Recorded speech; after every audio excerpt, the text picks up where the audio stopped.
Hi, Lindy here and welcome back to my channel. Today I'm talking to you creatives, you who enjoy art, crafts, needlework, tapestry, the list goes on. And I'm guessing you may feel the same as me, in that you want a space to call your own. It doesn't have to be a large space, and what I find, and maybe you can relate to this, is that you need a space to work where you are not disturbed and you don't have to keep packing things away. So I'm going to show you how I went from a corner of the house to creating my craft corner. And it just might work for you too. Hi, Lindy here. Thanks for watching my channel. So I know I have sewn for many years, and I found once I had a space where I could actually open my sewing machine, and when I finish just leave it open, and when you get back the next time wanting to sew, the time sewing is 100% quality time. You don't have to pack and unpack. I've also got a chair that I can sit on comfortably.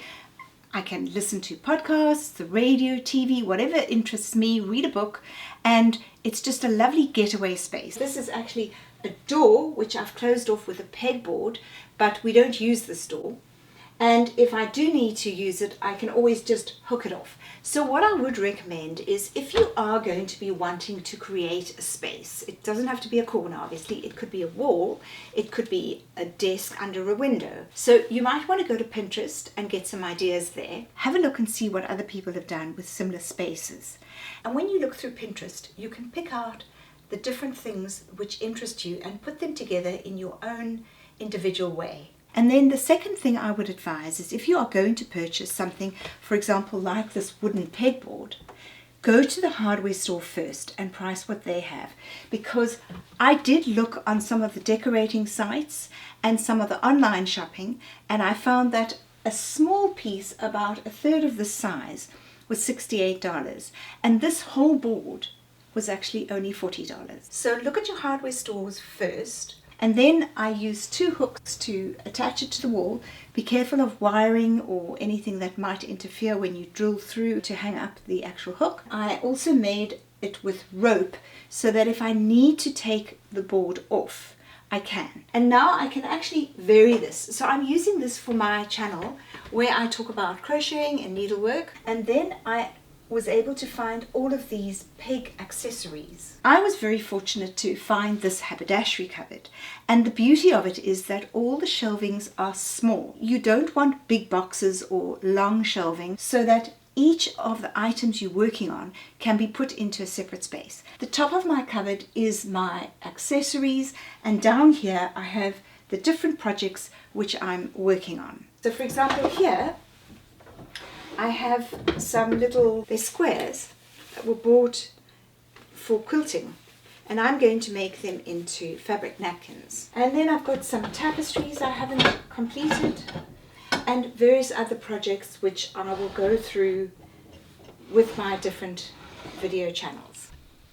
And if you can't find a cupboard like this, I think second best to this would be containers that you can see through. I would recommend smaller containers rather than large containers, and have each project in a different container. And then you put the projects that you want to work on at the top. To this.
Okay, so let's talk about winterizing. Now, winterizing is something we do in the Northern Hemisphere before the cold weather hits us with our irrigation and our house.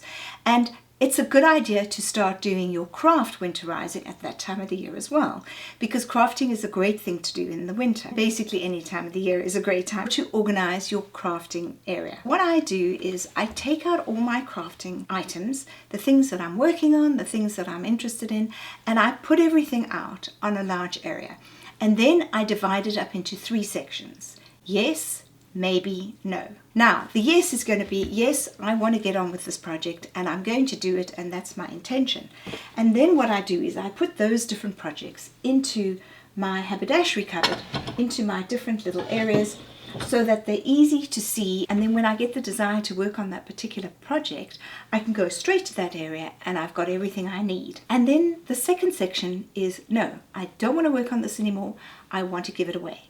Now, you could obviously put it into landfill, which is not great for the environment, or you could send it to your thrift store. And our thrift store is called Reuse It. And it's the most amazing place. I have found some incredible treasures and some lovely projects, which I'm actually working on one now, with some crochet yarn and various things that I found there, which are total one-offs. They really are unusual. You can now produce a new project with those instead of sending them off to landfill and looking after the environment. And then you get to the third item, maybe.